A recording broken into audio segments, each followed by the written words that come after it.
오늘 본문 로마서 7장 14절부터 마지막 15절 말씀을 통해서 선과 악 사이의 딜레마라는 제목으로 은혜 나누기 원합니다. 우리 먼저 말씀으로 은혜 되도록 기도로 시작하겠습니다. 살아계신 여호와 아버지 하나님, 오늘 우리가 주 앞에 나왔습니다. 하나님의 말씀이 영의 양식이 되고 우리의 생명의 근원임을 믿습니다. 우리의 육이 아무리 풍족하고 만족을 누려도 영이 곤고하고 병들면 우리의 삶이 어떻게 되겠습니까? 성령 하나님, 진리의 말씀으로 우리를 깨워주시고 혼돈과 어둠을 진리로 새롭게 하신 하나님의 창조의 능력의 역사가 우리 심령 가운데 나타나도록 성령 하나님 진리의 말씀으로 우리 가운데 역사하여 주옵소서. 예수 그리스도 이름으로 기도 올려드렸습니다. 아멘. 19세기 말에 로버트 루이 스티븐슨이라는 작가가 쓴 단편 소설 가운데 지킬 박사와 하이드라는 그런 소설이 있습니다. 그 소설에 나오는 주인공인 지킬 박사는 덕망 있는 의사요 과학자로 사람들에게 존경받고 알려진 사람이었습니다. 하지만 그는 자신의 이중적인 성품에 대해서 깊게 고민하다가 결국 인간은 근본적으로 다른 두 개의 본성을 가지고 있다는 결론을 내리고 인간의 선과 악을 완전히 고립시키고 조정할 수 있는 약물을 만드는 연구를 시도합니다. 마침내 그 약물이 완성되자 실험 대상을 찾을 수 없던 지킬 박사는 그 약물을 자신에게 투여하고 실험 대상으로 만들게 됩니다. 그 결과 지킬 박사 그 몸에 에드워드 하이드라는 또 다른 사람의 성품이 생기게 됩니다. 낮에는 의젓한 과학자여 덕망 있는 의사 지킬 박사, 밤에는 온갖 범죄를 저지른 악마 같은 하이드가 됩니다. 그리고 새벽이 되면 다시 지킬로 돌아오는 이중 인간으로 만드는데 성공하게 됩니다. 그러던 어느 날 새벽, 지킬은 거울 속에 드러난 자신의 모습을 보고 깜짝 놀랍니다.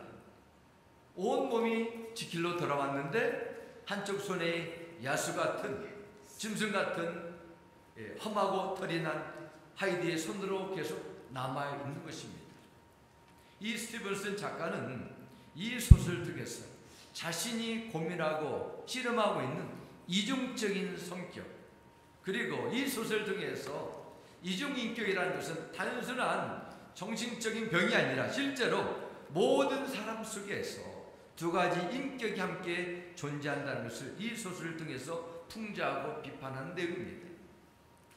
2019년도 크리스마스 계절에 영국 브리즈드라는 한 마을에서 엉뚱한 일이 생겼습니다.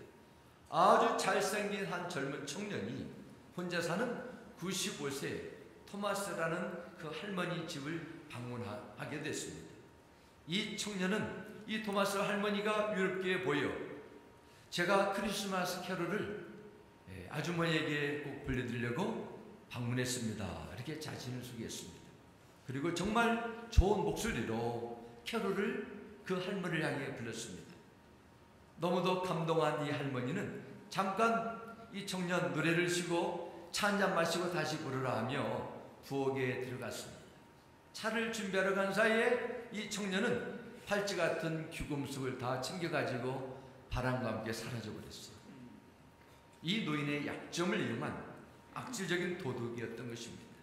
이 토마스 할머니는 나중에 고백하기를 이 청년이 폐물이 아니라 나의 크리스마스를 훔쳐갔다 이렇게 한탄했다고 합니다.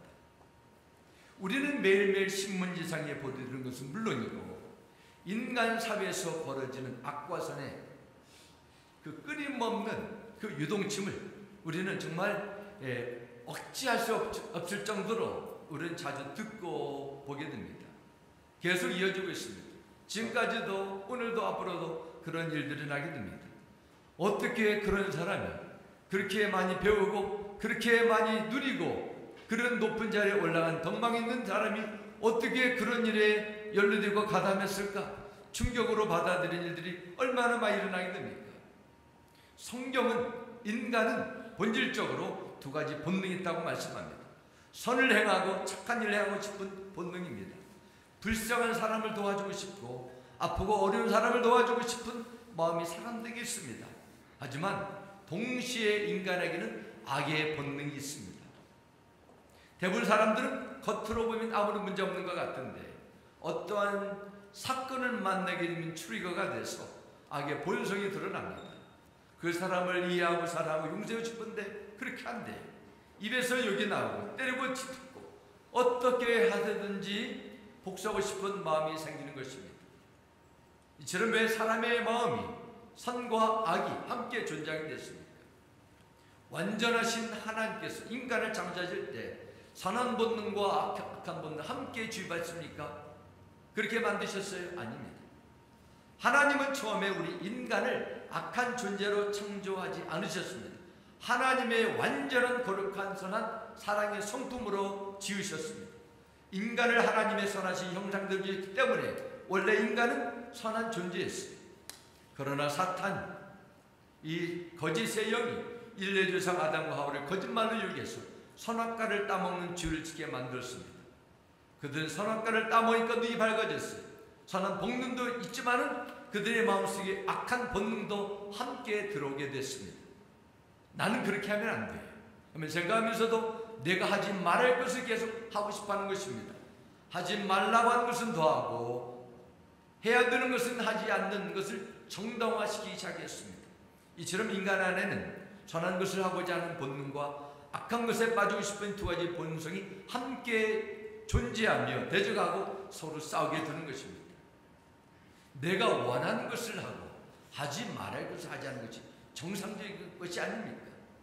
그런데 내가 하지 말라는 것은 자연스럽게 하고 해야 할 것은 안 하게 된다는 것입니다. 이것은 자라온 환경이나 문화나 가정 배경에 따라 차이가 있지만 누구나 경험하는 내면의 갈등이요 고민입니다. 내가 원하지 않는 어떤 것에 내 속에 들어왔어. 내가 명령하지 않았는데 그것을 해버리게 되는 것입니다. 뉴스에 가끔씩 이런 내용을 접하게 됩니다.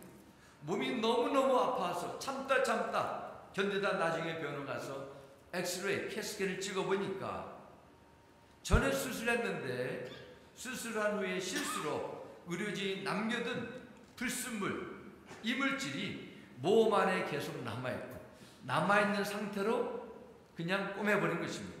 그것이 내 안에 심한 통증을 주게 되고 염증을 일으키고 몸과 마음에 끊임없는 고통을 안겨다 줍니다. 아무리 건강한 사람도 병균에 감염되거나 몸 안에 이물질이 들어오면 너무도 아파하는 겁니다. 사람의 영적 생활도 그렇습니다.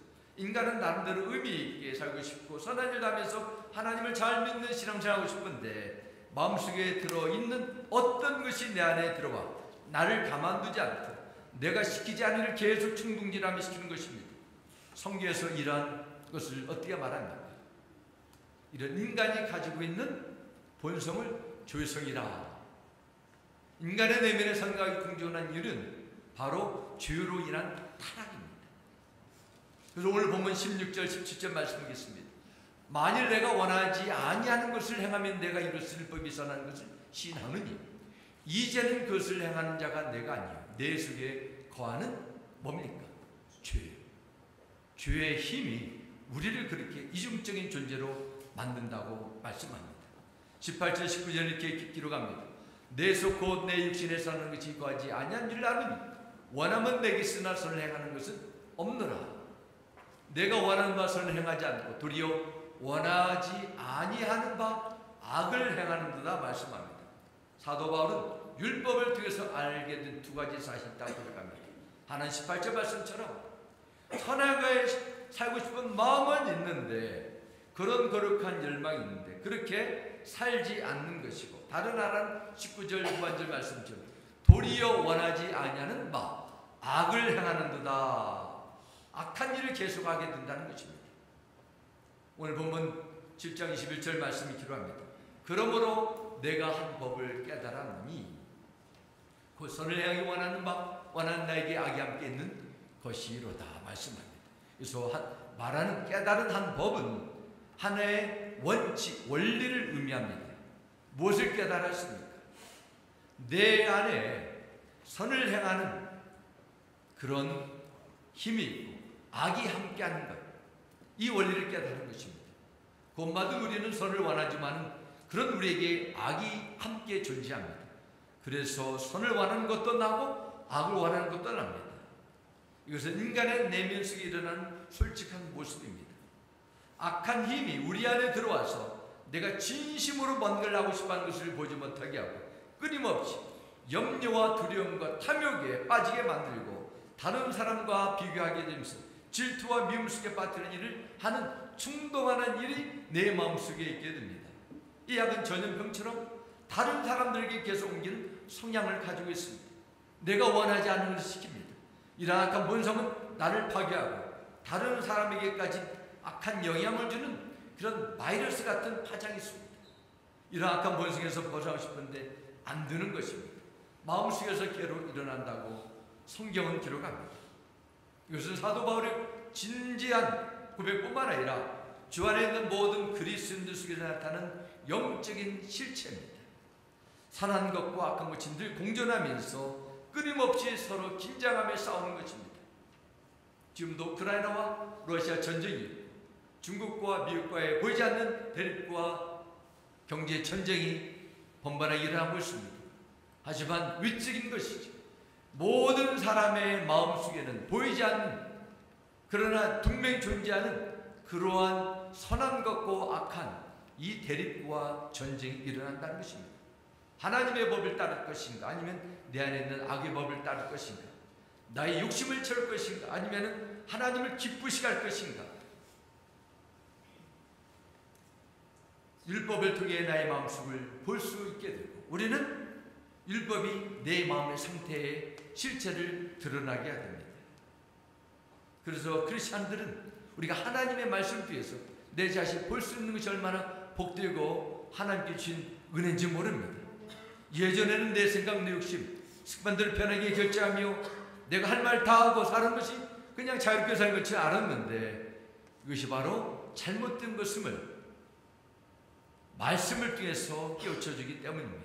그러면 이런 하나님의 말씀을 통해서 율법을 듣고 배움을 통해서 나의 영적 실체가 모든 사람에게 다 분명하게 드러나게 될까요? 그렇지 않습니다.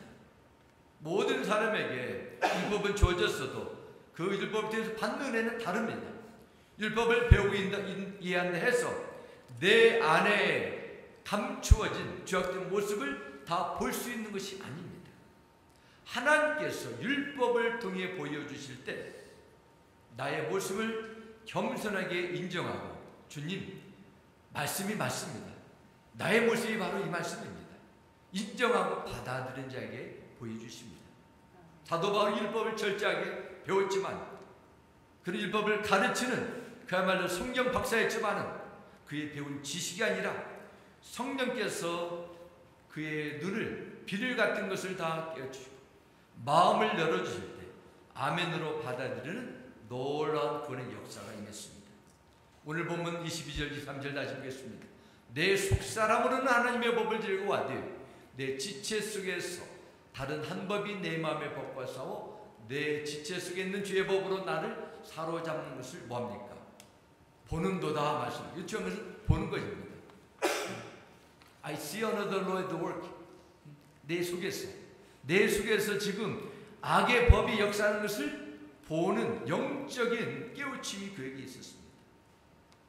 갈라디아서 4장 보면 이 마음속에 일어난 두 다툼을 이삭과 이스마엘의 다툼이라 이렇게 표현합니다.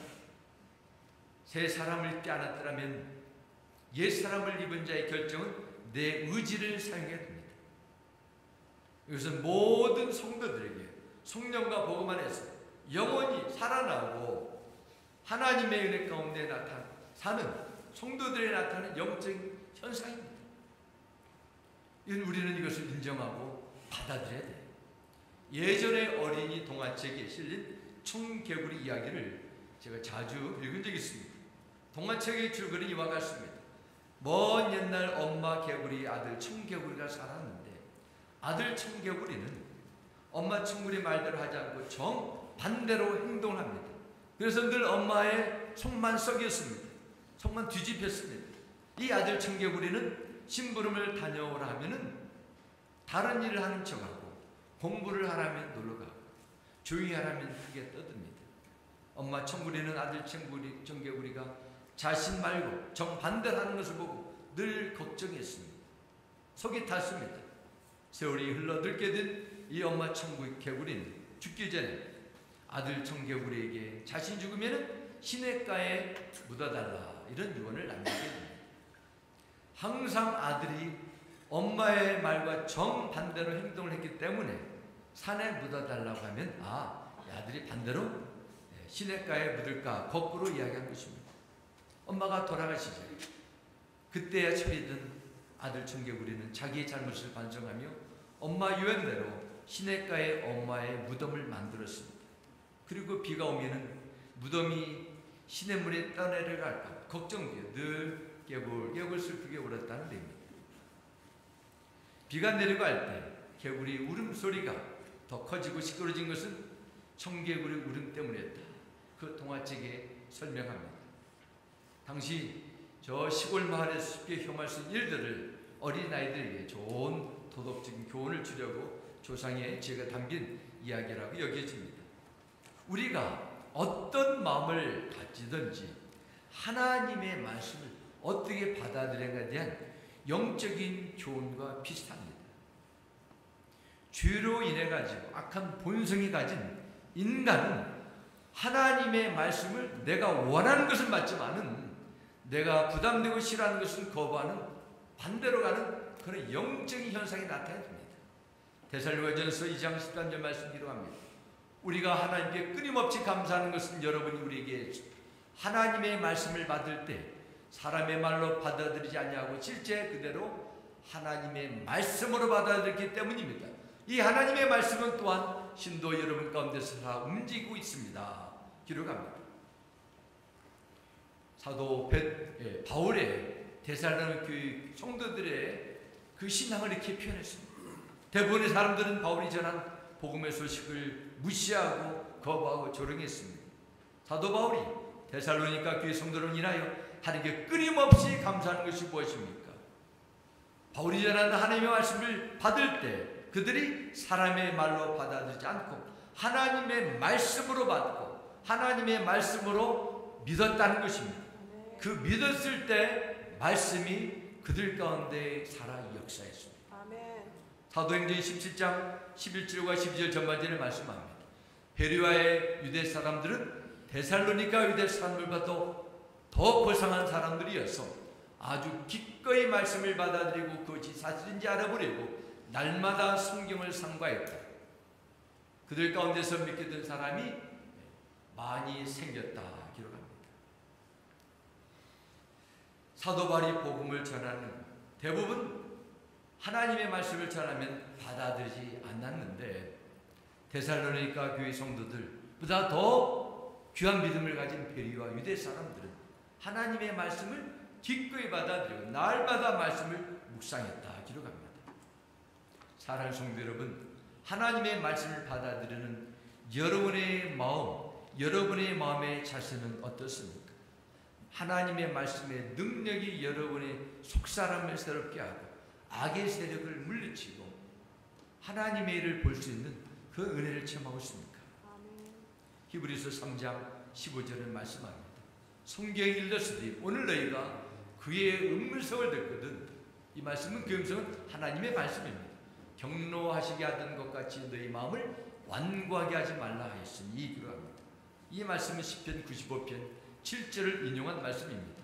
성경이 말하는 오늘 너희가 이 말씀은 은혜의 시대에 사는 모든 크리스천들을 포함하는 것입니다. 오늘은 또한 예수님의 심판의 왕으로 오실 마지막 때 세상의 종말의 때를 상징합니다.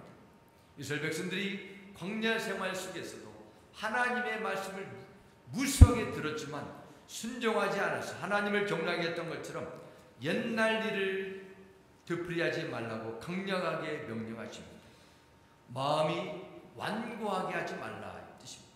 완고하다는 것은 자신의 생각, 개인적인 심령, 주장에 빠져 있는 상태입니다.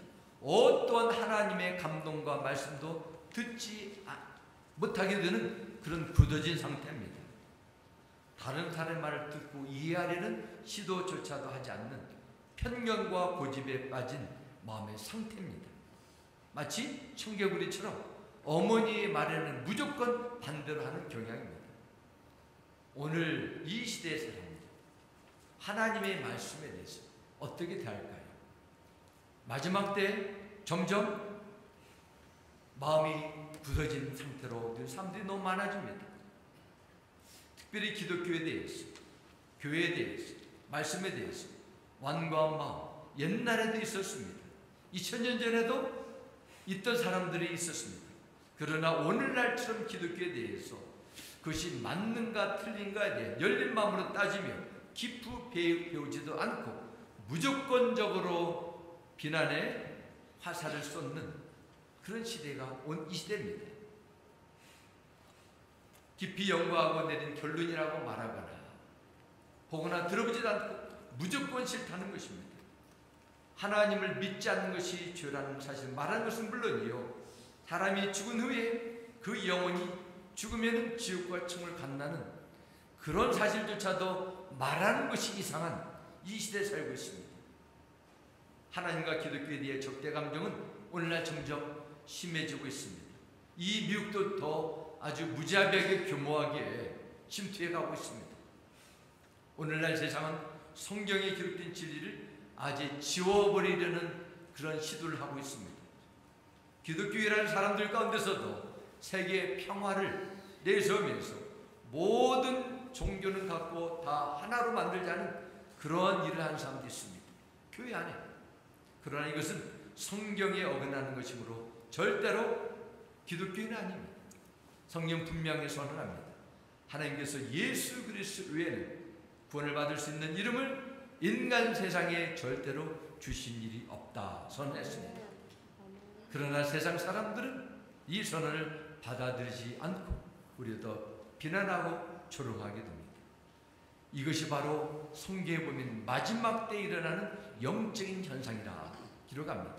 세상 사람들은 환경 오염, 지구 온난화로 인해 가지고 저 북극 남극에 있는 얼음이 얼마나 매일매일 녹아나게 되고 그 해수면이 얼마나 올라가게 되고 이런 변화로 이제는 세상 마지막이 온다 그렇게 주장하지만은 성경은 인간 세상이 하나님의 구원에 대해서 굳어진 마음, 완고한 마음, 이 마음이 인류 종말의 징조 가운데 하나라고 선언합니다.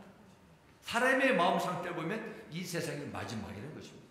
오늘날에도 얼마나 그런 말을 합니다. 어디서 어떤 사건이 일어날지 모르는 시대에 우리가 살고 있습니다. 사람의 마음이 이처럼 강박해지고 무서워지게 된 것입니다. 저와 여러분도 하나님의 말씀을 말씀으로 받아들이는 은혜를 누리기를 주 이름으로 축원합니다. 하나님의 말씀을 거부하고 의심하고 내 뜻과 내 상황, 내 생각과 판단에 맞을 때만 순종하는 자들이 아니라 어떤 고난과 손해와 어려움을 보는 상황 속에서도 하나님의 말씀을 따르고 말씀의 은혜를 누리는 영적인 옥토밭이 되실 주 이름으로 축원합니다. 사도 바울이 예수 그리스도를 인격적으로 만난 후에 나타난 중요한 변화들이 있었습니다. 가장 중요한 변화는 그가 하나님 앞에 어떤 존재인가를 깨닫고 자신은 죄인이었지만은 그 무시무시한 종교적인 죄를 짓고 살아는 죄인이었지만은 하나님의 은혜로 그가 구원을 받고 하나님 앞에 쓰임받는 이방인을 향한 사도로 부름받았다는 소명의식입니다. 소명의식. 그 소명의식으로 그가 새로운 부름의 자리에 나가게 되고 끝까지 충성된 삶을 감당해 됩니다. 이 시대는 그렇습니다. 우리가 하나님의 그 엄청난 구원의 소식을 듣고 내가 하나님의 자녀가 됐다면 우리는 구원의 은혜에 합당한 반응을 해야 됩니다. 신앙생활을 하게 되면서 가장 많이 듣는 단어 가운데 하나는 은혜라는 단어입니다. grace. 이 단어의 의미는 내가 어떤 큰 공헌을 해서 받는 보상이 대가가 아니라 공짜로 거저 받았다는 것입니다. 은혜를 받는 것도 복이지만은 은혜에 합당하게 사는 것은 우리에게 주어진 영적 책임이라고 믿습니다. 어떤 은혜입니까? 영원한 생명의 권위를 받은 것입니다. 생각해 보시기 바랍니다. 요즘에 온라인상에 유튜브는 물론이고 사람들의 주된 주제 가운데 하나가 뭡니까? 어떻게 하면은 몇십 년을 인생을 더 늘까지요? 10년, 20년 이 세상에서 더 건강하게 살아갈까? 거기에 대해서 어마어마한 물질과 시간과 에너지를 쏟아붓습니다. 하지만 엄밀하게 생각해보면은 그렇게 살아도 인생은 다 때가 되면 죽습니다. 하나님께서 이처럼 죽음과 함께 다 영원한 저주로 다 사라질 인생에게 20년, 30년이 인생이 아니라 영원한 생명을 우리에게 거저 공짜로 주셨다는 믿음을 보시고 우리에게 이 선물을 받았다는, 그래서 정말 믿는다면 우리에게는 분명히 다른 변화가 나타날 것입니다. 사도 바울이 그랬어요. 그가 가진 구원의 은혜를 발견하고 은혜를 체험하고 그는 분명히 하나님께서 나를 불러주신 영적인 소명감을 갖게 됐습니다. 24절 말씀 보겠습니다. 오라 나는 곤고한 사람이로다. 이 사망의 몸에서 누가 나를 건져내랴 말씀합니다. 하나님께서 나를 건져주시기 때 영적 상태를 고백합니다. 무엇에서 건져내 주셨어요? 사망의 몸에서. 마음은 하나님의 법을 갈망했는데 실제로 원하지 않는 주의 법을 따로 살았다는 것입니다.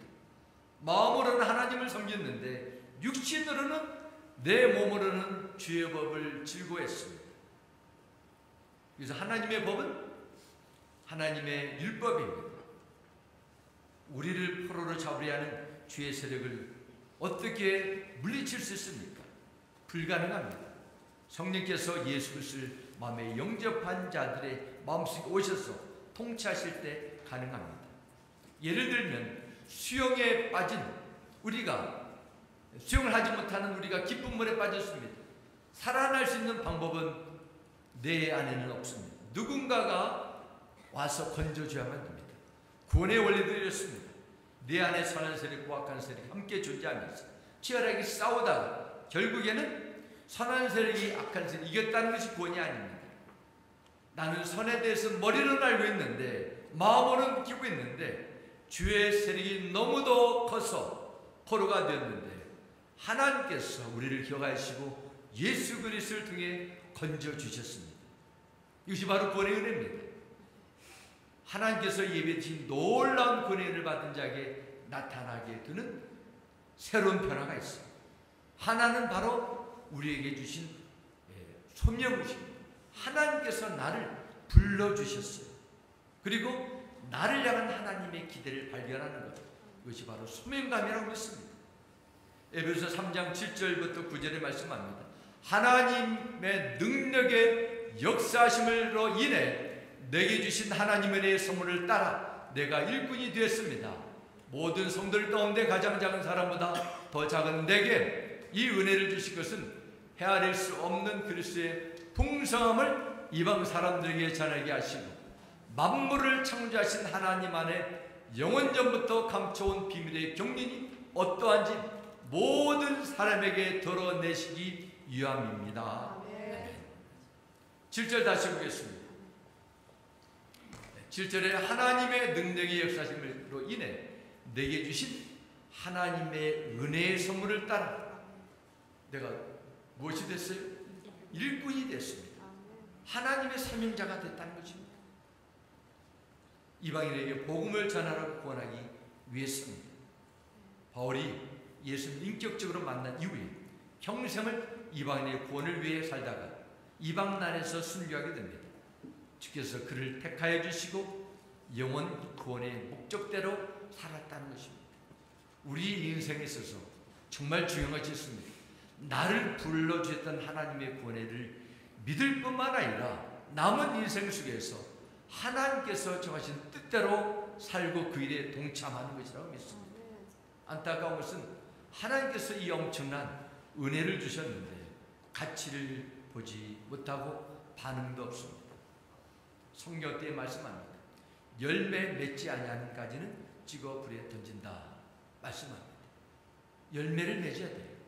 부름의 자리에 어떤 일 속에서도 지금 당장 열매가 보이지 않다 할지라도 하나님께서 주신 소명을 늘 의식하시고 주의 영광과 주의 복음을 위해서, 영혼 구원을 위해서 쓰임받는 주의 사명자의 삶이 되실 주의 이름으로 축원합니다. 두 번째는 구원의 감사함을 나타내는 것입니다. 감사함을 나타내는 것입니다. 오늘 본문 마지막 25절 보겠습니다. 우리 주 예수 그리스도를 말미암아 하나님께 감사하려다. 그런즉 내 자신이 마음으로는 하나님의 법을, 육신으로는 주의 법을 섬기노라 했습니다. 예수님께서 사도 바울에게 찾아온 후 그는 모든 것을 다 뺏겼습니다. 그의 미래, 그의 위치, 그가 가진 모든 기득권을 다 빼앗겼습니다. 세상적으로 보면 그는 분명히 실패자입니다. 그럼에도 그는 예수 그리스도를 말미암아 어떻게 고백합니까? 하나님께 감사하려다 기록합니다. 어떻게, 무엇을 위해서 감사하는 것입니까? 하나님께서 주인적인 규소 같은 자기를 택하여 주시고 이방인을 사도를 불러주시고 사람을 살리는 이런 영혼권의 사명자의 삶을 살겠다는 것이요, 그것이 감사요 기쁨이라는 것입니다. 디모데전서 1장 15절 16절 이렇게 기록합니다. 나는 주인의 우두머리입니다. 그러나 하나님께서는 나에게 자비를 베푸셨습니다. 그는 과거에 교회와 그리스도인들을 잡아 죽이려 했던 핍박자의 본질상 진노의 자식이었습니다. 그는 마귀의 앞잡이였습니다. 그런데 주님께서 그런 악마와 같은 자신을 담에석 도상에 찾아오시고 눈의 비늘을 벗겨주시고 영원한 천국을 보게 하여 주시고 복음을 깨닫게 해주셨습니다. 이제는 예수 안에서 하나님 나라의 상속자가 되고 하늘의 신령한 복과 사랑을 만민에게 증거하는 새로운 삶을 살게 된 것입니다.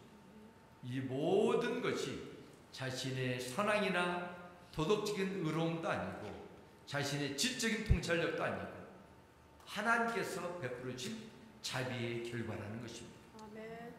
바울에게 이 모든 것, 그의 인생에 받을 수 있는 최후의 것이 거저 주시는 것을 믿고 그는 감사하며 주님을 찬양하게 됩니다. 아멘.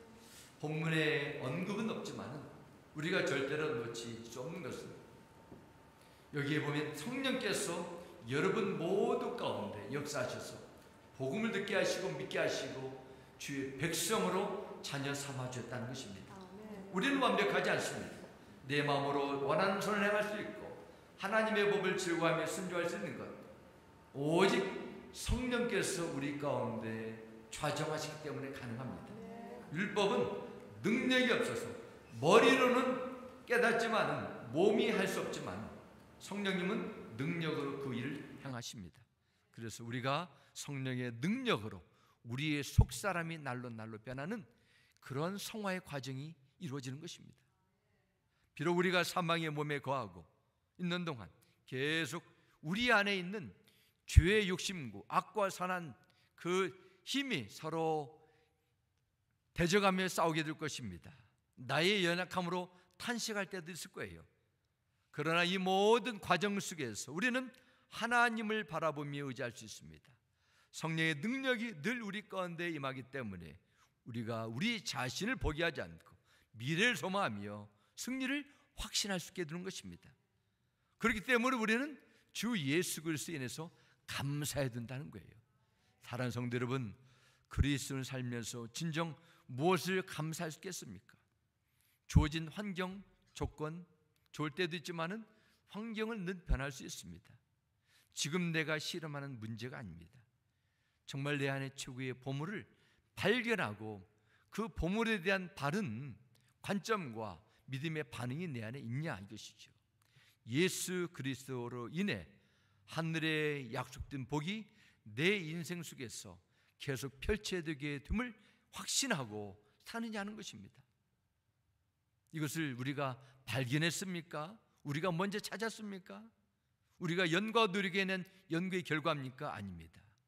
어둠과 혼동 속에서 악의 세력이 나를 지배하려는 그런 하나님을 대적하는, 아니 내 마음과 생각까지도 하나님과 원수가 되었던 그 인생 속에서 성령께서 나에게 먼저 오셔서 계시의 영을 주시고 마음의 눈을 밝혀주시고 믿음을 주셔서 깨닫게 하셔서 오늘 여기까지 왔다는 것입니다. 그래서 우리는 하나님께서 베푸신 자비로 받은 구원에 부유한 복을 전할 뿐만 아니라 범사에 감사해야 됩니다. 사랑하는 성도 여러분, 미국 생활 힘들다 하지만은 정말 미국처럼 우리가 편한 신앙생활을 하고 마음껏 주님을 위해서 일할 수 있는 환경과 시대를 맞이한 때가 언제 있겠습니까? 자, 우리는 감사를 평생에도 부족할 뿐입니다. 무한한 하나님의 사랑 힘입어 오늘까지 살아왔음을 믿기에 손해보고 자존심 상하고 불편해도 끝까지 주님을 섬길 수 있는 동기가 생긴 것입니다. 사도 바울의 고백처럼 오직 예수 그리스도 안에 있는 변함없는 크신 구원의 은혜와 사랑을 늘 확신하며 여러분의 삶으로, 여러분의 입술로, 여러분의 찬양으로, 기도로 감사를 드리며 부름의 자리에 끝까지 충성되게 감당하는 그 가운데 믿음의 풍성한 결실을 맺고 하늘의 영원한 상급의 자리에 동참하는 모두가 되시길 주님의 이름으로 축원합니다. 아멘. 우리 함께 기도하겠습니다. 아버지 하나님, 우리가 이 말씀을 통해서 나의 영적 상태를 보여줬습니다. 우리는 본질상 하나님을 대적하고 내 욕망과 내 기준과 내 교만과 나의 어두운 생각과 사탄의 꾀임에 끌려다니며 살아갔던 이런 존재였습니다. 그럼에도 불구하고 오라 나는 곤관자로라 한탄할 수밖에 없는 인생 속에서 하나님은 우리를 포기하지 않으시고 끝까지 성령으로 인쳐주시고 진리의 말씀으로 우리를 늘 새롭게 하신 주님의 신실한 사랑과 은혜를 감사드립니다. 하나님의 은혜 합당히 살아가도록 우리에게 부르심의 확신을 더하여 주시고 하나님을 향한 사랑이 더하여 주시고 늘 우리의 입술과 우리의 삶을 통해서 하나님께 감사에 화답할 수 있는 온전한 건강한 믿음의 삶으로 우리를 주장하여 주옵소서. 주 예수님의 이름으로 기도 올려드렸습니다. 아멘.